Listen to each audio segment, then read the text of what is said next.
Now we are turning on to the next batch of our side event. Here we are having for 3 presenters. First, I would like to have Ms. Gwendan Tu Cook, National Ozone Coordinator or Deputy Head, Division of Greenhouse Gas Emission Reduction and Ozone Layer and Protection of Department of Climate Change of Natural Resources and Environment, MONRE, Vietnam. Ms. Cook, you have the floor for your presentation. Thank you, Kata-san, for your introduction. So as introduced, my name is Cook. I'm working for the Ministry of Environment, being as the newly appointed National Ozone Coordinator for a year so far. Thank you for the organizers to give me the opportunity to present here today. It's a great pleasure to present some facts and information about the management of FRs in Vietnam. Can you go to the next slide, please? Yeah. So, well, we all know that the FRs, among which I think we have to refer to HFC, which is our major concern today, are being used in a wide range of applications. And mostly it has been shifted from the Kyoto Protocol to Montreal now in order to make further progress, and has been used as alternatives to replace ODS like CDC, CFC, HALONG, and HPFC for the time being in many applications in refrigeration sectors, mobile air conditioning, etc. Also, the HFC is quite high potential for global warming and exists very long in the environment. So for that reason, it is really important to put it under an efficient management manner. And that would lead to my second. So I think the concern about FRs raised up since the Kigali Amendment was adopted in 2016.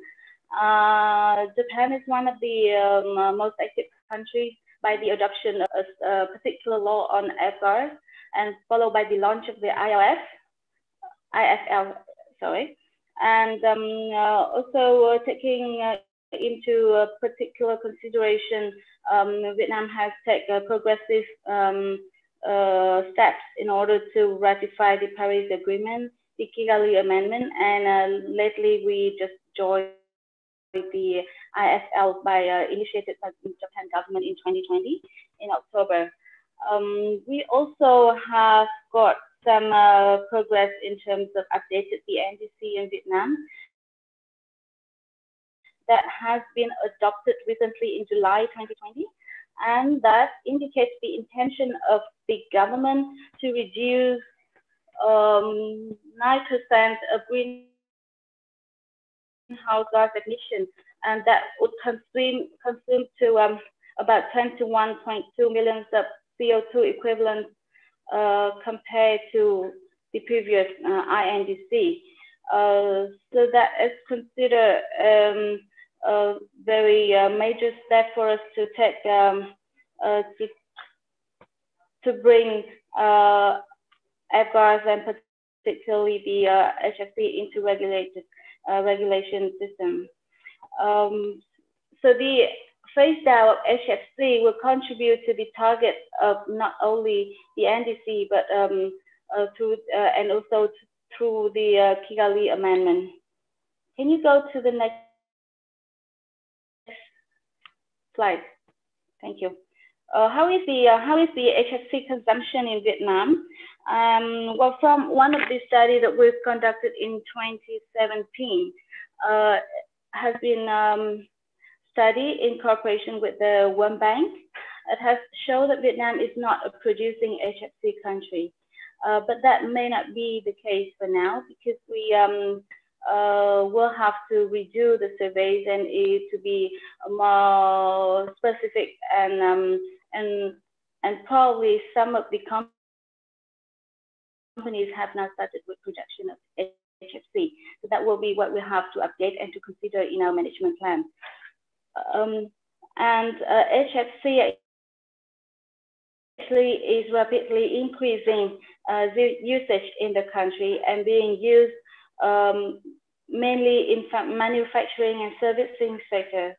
They are also contained in finished products, so which are the different criteria that we will have to pay attention to when developing the management plan for HFC in the country. And from the recent A7 data that we reported to the Montreal protocol, that we have an amount of 3.7 million metric tons of HFC being reported. But I believe that this figure is a lot higher in 2020 because we have got some reduction in HCFC, and that has dramatically led to the change in HFC consumption in the country. Can you move to the next slide? So let me take you through a little bit of what we have been through with the Montreal Protocol implementation in the country. We start joining the protocol in 1994, and there have been a lot of efforts in line with the international community to phase out CTC, HALONGs, and CXC. We have achieved that by 2010. In 2012, we start with the phase 1 of HCFC phase out management plan. And by 2017, we have completed this project, this first part of the plan, and successfully reduced 10% as agreed with the multilateral fund. By 2018, we start with the second phase of the HCFC management plan with the target to bring down to 30% of the baseline consumption in Vietnam, and it is now being implemented. In 2019, we ratified the Kigali Amendment, and it brought up some obligations that we have to follow in order to control HFC. With that together, in 2020, we have come up with a policy that brings down the HCFC under control to be in alignment with 30% reduction of baseline consumption, and also issue the HFC licensing system for HFC in the country. Can you move on to the next, please? So in order to join the Kigali Amendment, we have to develop a roadmap for implementation. And from the steps that you hear now on the screen, there will be a number of different activities that we will have to conduct. The first two we have now covered in our current policy. For example, the licensing system for HFC, and we include the list of substances that are being controlled. But what we will need to do in the coming time would be to define the consumption baseline so that we will comply with the roadmap for A5 countries. And also that would need to come up with the freeze year from 2024. We will have to identify the consumption level, and our regulatory framework will start from that time on. So there's still a lot of things moving on from now until 2024 that we will have to bring up in order to implement Kigali Amendment. Can you move on to the next one, please? Okay, so as briefly introduced, that Vietnam has just approved the revised environmental protection law, and that has one particular chapter on climate change and one particular article on ozone layer protection. So it was just approved on 17 November, so it was like 10 days ago. And within that article, there has some provisions that would need to further detail after in 2021. We would need to go for a decree and some circulars to guide implementations of this environmental protection law. Can you go to the next slide? Yes. So the decree that we would need to focus would again setting rules for the licensing system, the operation mechanism among the different government agencies, because HFC control is not only within the management activities of one single entity, but many others. So we may have to include other sectors involved, and the roadmap actually will have to be identified for different sectors for productions and for import-export of controlled substances. We would have to look at the data and reporting requirements and what are the requirements, information needed from different government agencies and what is needed from the import-export manufacturers. We will have to detail it in the decree. Plus, there would be a lot of concern related to the that would also go to the safe production, use, collection, and recycle of the advice of the controlled substances, training, certification of technicians, and other circulars for the management of the list and the phased out plan that we will have to adopt in 2021. Next one, please.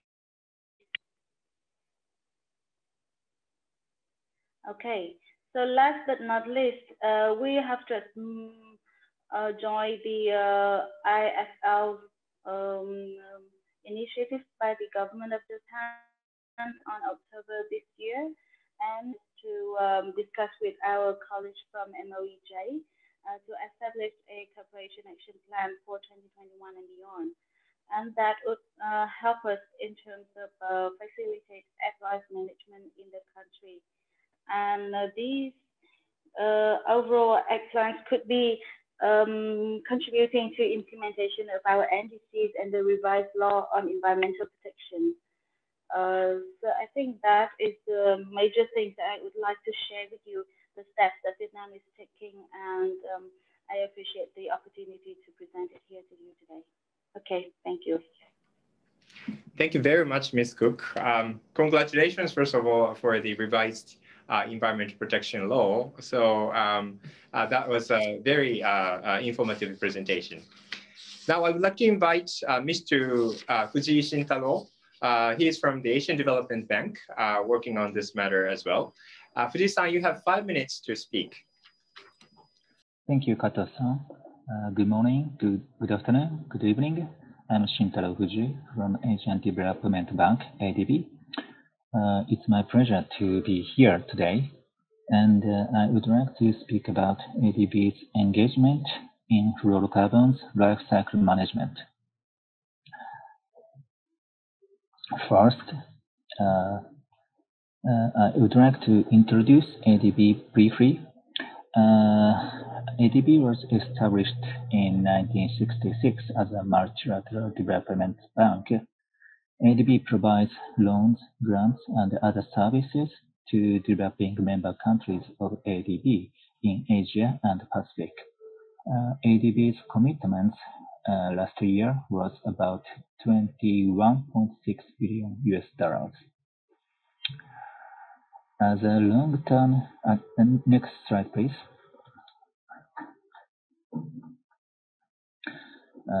As a long-term corporate strategy, we have Strategy 2030, which was published in 2018. In particular, ADB's operational priority 3, which is shown in the upper right corner with green leaves image.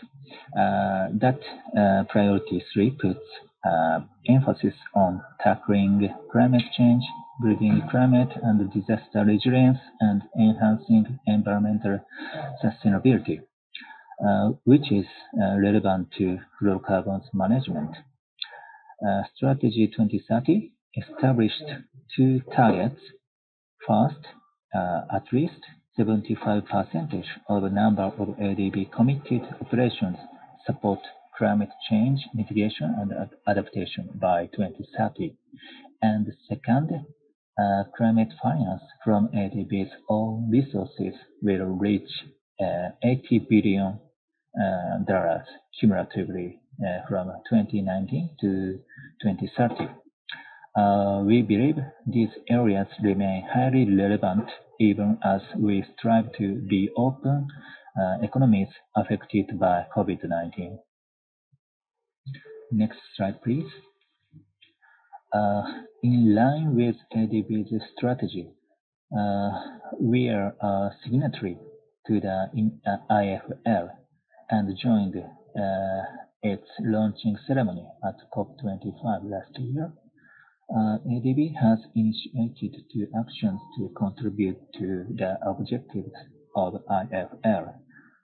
First, ADB has approved and started technical assistance (TA), including fluorocarbons assessment and workshops. This TA's title is Regional Support to Build Virus Resilient and Energy Efficient Centralized Air Conditioning Systems. Second, we are preparing a new TA for Fluorocarbons Life Cycle Management, which is titled Promoting Fluorocarbons Life Cycle Management. First, this approved TA will support developing member countries, DMCs, to improve energy efficiency, mitigate the risks of virus transmission, and ensure safe working conditions in public buildings by developing efficient, clean, and smart centralized air conditioning systems. The TA team will assess the energy efficiency and virus transmission risks of centralized air conditioning systems and make appropriate recommendations and pilot the operation of smart, energy efficient, and disease resilient centralized air conditioning systems in selected DMCs. This TA includes hydrofluorocarbon life cycle assessment for selected public buildings in DMCs, which have not been decided yet. Also, online regional workshop on energy efficiency and fluorocarbons life cycle management is planned. Next one is also we are proposing the new TA, which will support some DMCs to promote fluorocarbons life cycle management in a holistic manner. This TA is under preparation and has not been approved yet, so its contents are subject to change, but this TA would include assessment of current policies, the survey on advanced technologies suitable for local practices, recommendations to address fluorocarbons life cycle management, such as national action plans and investment opportunities, and awareness raising on fluorocarbons life cycle management. We hope that we will start this TA from early next year after TA approval. In relation to the investment opportunity, which could be one of outputs in the planned TA, I would like to introduce a financing scheme, Japan Fund for the Joint Crediting Mechanism, JFJCM, one of trust funds administered by ADB. JFJCM provides grants for adoption of advanced low-carbon technologies in ADB-financed projects. So next slide, please. And the next slide, sorry. Yes. And JFGHM provides grant for adoption of advanced low-carbon technologies, and JHM is a bilateral carbon market mechanism initiated by the government of Japan. So the planned TA would seek new investment opportunity, including JFGHM co-financing. And this is the last slide. In conclusion, ADB will further strengthen its actions through the two TAs. Through these TAs, ADB will support DMCs in planning and implementing national actions and promoting private sector engagement, as well as building capacities to implement concrete actions and developing new investment projects related to Fluorocarbons Life Cycle Management with possible ADB financing with co-financing from the JFGHM to incentivize the investment. Thank you very much. Yeah. Thank you very much, Fuji-san. It's really exciting that ADB is preparing for the TA, and also there's a financing program that's a very powerful tool to support fluorocarbon management. Now, the third presenter or speaker is Mr. Nuruddin Yaru Mahmoud. He is the principal chemical engineer of the Federal Ministry of Environment, Nigerian government. Yeah, thank you very much for giving me this opportunity to stand in for the National Ozone Officer, Engineer Idris Abdullahi, to present this end-of-life management of fluorinated gases in Nigeria. Next slide, please. Nigeria, over the years, we have been implementing the Montreal Protocol's ozone-depleting substances phase-out projects. Actually, we ratified the protocol in 1988. So since then, we have been active in Montreal Protocol activities. On the area of management of wastes or end-of-life fluorinated gases, we have tried in such areas as establishment of the Halon Bank. We actually have a technology innovation center, which we call the Ozone Village in Nigeria. The Ozone Village is a center that promotes indigenous ozone-friendly technologies. So in this Ozone Village, we have facilities where we manage wastes, end-of-life fluorinated gases. So in the 2001, we had an approval by the MLF at its 31st ESCOM meeting, a bilateral project between Nigeria and the GIZ to carry out a survey of installed halons in the country. So following that, in 2002, the project was approved for development of a halon bank management plan in Nigeria. So the objective is to install a national halon bank to help the country to reduce its consumption of halons and meet its freeze year of 2002. The main fluorinated gases that we have managed so far are the CFC12, HCFCs, halons 1211 and 1301. Next slide, please. Next slide, please. Next slide, please. Okay. Now, the CFC12 management that we carried out was actually a pilot project, which was approved at the 67th ESCOM meeting of the MLF. The project actually aimed at disposing existing stock of CFC12 collected from oil companies and chiller installations. So the project also aimed at building capacity of operators in waste management, collection and destruction of ODS waste. So the focus of the project was actually to destroy CFC12, like I said.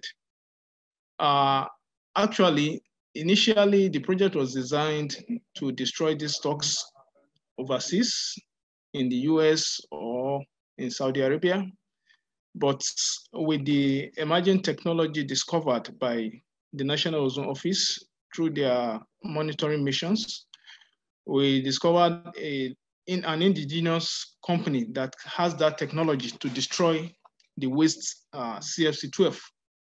So that company was approached and the destruction was carried out using the rotary kiln incineration technology. Next slide, please. Next slide, okay. The picture you are seeing is showing the site where the waste CFC12 were destroyed. You can see the rotary kiln incinerator used. It has two chambers, the primary and the secondary chamber. Actually, it was designed so that the incomplete combustion of the CFC12, the challenge of that incomplete combustion will be eliminated through double burning using the primary and the secondary chamber, whereby we now eliminate dioxins and furans that would have emerged through the destruction process. So this is actually an indigenous technology. The plant was designed in Nigeria. It was operated by Nigerians, and it was successfully destroyed and tested to have high destruction parameters. Next slide, please. Yeah. Now, presently, we have an opportunity through the KCEP project on improving energy and efficiency in the cooling sector. Under the window 2 of the project, we have an activity to transform the market of inefficient rack equipment. So this will lead to promotion of a large-scale rebate program, whereby we take stocks that have these fluorinated gases that have HCFCs, HFCs, then we now replace them with energy efficient stocks, equipment that have, for instance, hydrocarbons, CO2. So the stocks, the inefficient stocks that have these fluorinated gases, of course, they are going to be, collected, recovered, the recycling and reclamation will take place. So, and these are things that we hope to do in Nigeria. But we now have some challenges which may impede this. The main challenge is that if you look at the workings of the MLF, most of what they support is, phase out commitments, activities tending towards phase out of the production and consumption of HFCs, HCFCs, and HFCs. But now, to destroy these stocks, the MLF is not actually supporting that. So that will be a great challenge. And we hope that as we start implementing the HFC phase out plan, phase down plan, sorry, where we intend to, have stocks of HFCs and possibly, manage them. We hope that we'll use the experience we gain through this KCEP window. We are going to use that experience to, seek for support from for funding to actually actualize the HFC management, end of life HFC management in the country. So in my conclusion, I think developing countries can do better if they have support from international organizations to manage their end-of-life fluorinated gases. This is a short presentation. Thank you for giving me the opportunity. Thank you, Nuruddin. A very nice presentation. And also you presented for the very tangible actions on the ground already implemented. That is fantastic. And it's a good example for all other developing country colleagues. Now, we received lots of questions or comments, and we would like to introduce all of them. However, because of the time limitation, we are unable to have your presentation. However, we would like to ask these questions to the panelists later, and then we would like to upload the answers in the MOEJ's website later. But one thing I would like to ask, because everybody is interested in finance part, and then because today we have a privilege to have a financier, financing organization, Asian Development Bank. So my question on behalf of the audience is that because disposal of fluorocarbon is not actually funded by multilateral funds, and that this is going to be a very big issue for developing country colleagues.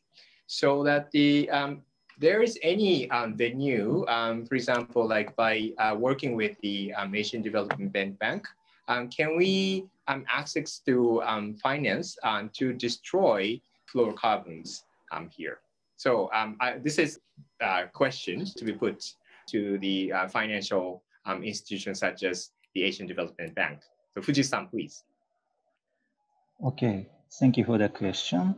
So ADB, as a member of IFL, is making efforts to support developing countries to access finance for life cycle management of fluorocarbons, including destruction of fluorocarbons. As I presented earlier, we can provide technical assistance, TAs, to support developing member countries in enhancing fluorocarbons life cycle management, and including identifying possible investment opportunity.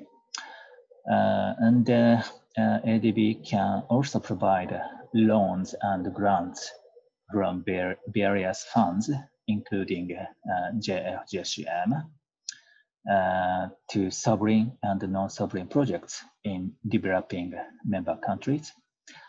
Sovereign projects mean that governments of DMCs are borrowers, and non-sovereign projects mean basically private sector is a borrower. And in terms of JFJCM grant, for example, we can develop a dedicated investment project to replace air conditioners using fluorocarbons in existing public or private buildings to collect the fluorocarbons from the replaced air conditioners and to develop facilities for destruction of the collected fluorocarbons, either as a packaged model project or as a component in a project involving construction of buildings. This kind of project should be eligible to JFJCM grant support. So we aim to identify potential projects to be financed by ADB through TAs to help developing countries to access finance. So we hope that ADB can contribute to developing countries through these engagements as activities under IFL. Thank you. Thank you, Fuji-san. I am very happy to hear that the ADB is willing to contribute, already actually is contributing to the IFL activities. So we look forward to further actions, including financial investment and TA. So today we have heard lots of interesting activities that are going on. And then first work plan of the IFL for 2021 has been presented and ready for implementation. And also we have the other sister or brother initiative presented by CCAC or ECI. I think this kind of partnership is really important for us to strengthen our fluorocarbon management, especially with life cycle management approach. And also we heard like partner countries and also two countries who are engaged in fluorocarbon management and also climate change mitigation. Well, that they are resonating well with each other. And I think, well, this movement is going to be even bigger and bigger. I hope the year of 2021 is actually a really good start of IFL, first of all, but also expanded partners and also stakeholders. We can join our efforts together to achieve fluorocarbon management, also decarbonized society in future. So this is my wrap up of today's discussion. Now, as on behalf of our important partner of CCAC, I would like to invite Nathan Borgford Panel, who is the Regional Assessment Initiative Coordinator of CCAC. Nathan, may I have you as the final speaker? Thank you. Thank you very much. I'm deeply honored to be able to close this very important event. I am speaking on behalf of the head of our secretariat, Helena Molin Valdez. She apologizes. She was unable due to unexpected events to join us. So I'm stepping in for her today. And I realize that we're running a little late, so I will try to be brief in my closing remarks. I'd like to say, one, we as the CCAC, in fact, are heartened to hear of the excellent examples of action in Nigeria and Vietnam, and there we know there are many more examples of action and interest in life cycle management of fluorocarbons. In most of the countries of the world. Also heartened to hear some of the financing examples and the interest in the ADB to facilitate more rapid uptake of destruction technologies and policies that can facilitate efficient and cost-effective destruction of these high GWP and ozone-depleting refrigerants. Since 2012, the Climate and Clean Air Coalition, along with all of our partners, has helped lead the effort for fast action multiple benefits through the phase down of HFC refrigerants, the Montreal Protocol. Our coalition was honored in 2017 by receiving an Ozone Award for political leadership in recognition of the efforts of ourselves and really all of our partners to push the adoption and ratification of Kigali. This was a coalition-wide success, but we know that there is much more to be done. And this is why our partners, as Clarice said earlier, led by France and Japan, founded the Efficient Cooling Initiative in 2019. The aim of doubling the climate benefit of the Kigali phase down by improving energy efficiency in parallel with the phase down of HFCs. This is also why we have joined with Japan to help launch and support our sister initiative on Fluorocarbon Life Cycle Management to ensure that these super pollutant refrigerants are properly managed throughout their entire life cycle. Finally, however, there's important new context this year, which has radically altered the trajectory, I think, of the entire world, and that's the global pandemic, COVID-19, and the response to it. It's really changed our relationship, particularly with cooling, by highlighting the importance of the access to cooling and refrigeration as an essential service, facilitating people's well-being, and facilitating access to fresh food, particularly during the lockdowns. And it's certainly going to be critically important to support access to the vaccine once it becomes available. In this context, choice of refrigerant, the efficiency of the equipment and the refrigerants and the life cycle management of those refrigerants is even more important, and even more important than we already recognized its importance, before the pandemic. The Climate and Clean Air Coalition, with all of our partners, looks forward to working in close partnership with Japan, the IFL, France, and the rest of our key partnership to support fast action and multiple benefits, particularly as countries look to build back better from this current crisis. So again, thank you very much for the opportunity to speak here today. Thank you, Japan, for organizing this important event, and we look forward to many more going forward.